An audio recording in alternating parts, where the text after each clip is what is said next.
Assalomu alaykum do'stlar, sizlar bilan har doimgidek men xursandlik. Do'stlar, ko'pchilik mashinalarda, propanda bo'ladigan mashinalarda shuni случай bo'ladi. Men ham shuni akşam bildim. Men shu sizlarga ko'rsatacakman. Sizlarning mashinangiz может Cobalt bo'lishi mumkin, Gentra bo'lishi mumkin, farqi yo'q. Uning uchun shuni suv olasizlar, mashina kapotini ochasizlar. Meniki 3 lik motor propanda turibdi hozir mashina. 3 lik motor propanda. Hozir men katushka almashtirajak edim, switch almashtirajak edim, benzin nasosi filtrlarini almashtirajak edim hammasini. Benzin switchlardan katushkalardan bo'lganda. Lekin uni prichinasi dim oddiy ekan. Hozir sizlarga tushuntiraman. Bularda hozir ko'rsatib beraman. Reduktor ko'rsatib beraman, gazovoy reduktor turibdi. Hammaning mashinada bu metan bo'lsin, propan bo'lsin, hammaning mashinada gaz reduktori turadi. Tamasetli reduktor turibdi menda. Azon bilan mashina yonishi qiyin. 3-4 marta to'lag'andan keladi. 3-4 marta to'laydi mashina, zaxvatda to'lab zo'rda yanadi mashina azon bilan. Ko'pchilikda yamin ham qolishi mumkin ekan. Menga hozir boshlanishi bo'lgan sababli menga 3-4 to'lag'anda yanib turibdi mashina.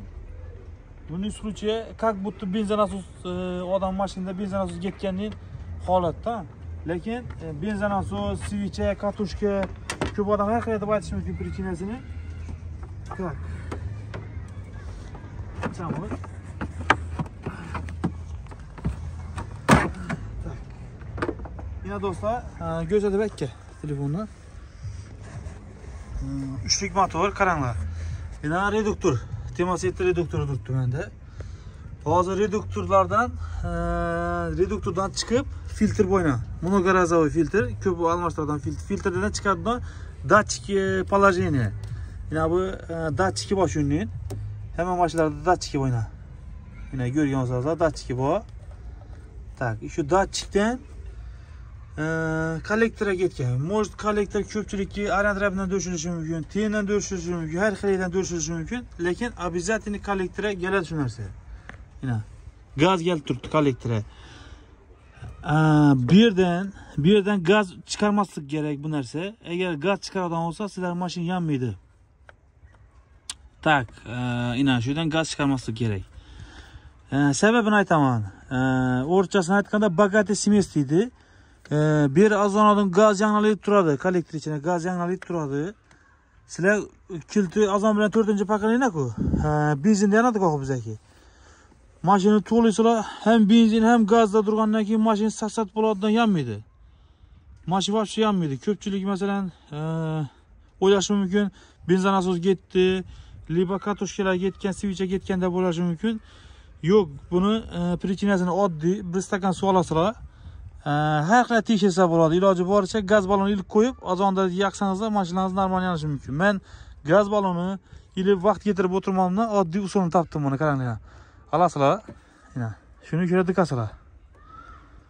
Mana. Ko'rib turibsizlar mana. Mana. Gördingizmi? Bu degani уже gaz yuvarib turibdi degan gap bu. Uning uchun rem komplektini almashtirishingiz kerak, reduktori. И всё. Hech qanday sulash joyi yo'q. Shu rem komplektini almashtiradi ichindagi reduktori, shu bilan mashinangiz cho'tki bo'ladi. Men hozir bu gaz tom bo'lgandan keyin benzinda bir joyga borib kelaman, ertangi kuni almashtirishim kerak. Ertangdan keyin almashtiraman, xudo xolasa. Kimgadir foydali video bo'ldi deb o'ylayman. Foydali video bo'lgan bo'lsa, обязательно like, kommentariya o'z fikrlaringizni qoldirishingizni kutib qolamiz. Hammaga xayr, sog' bo'linglar.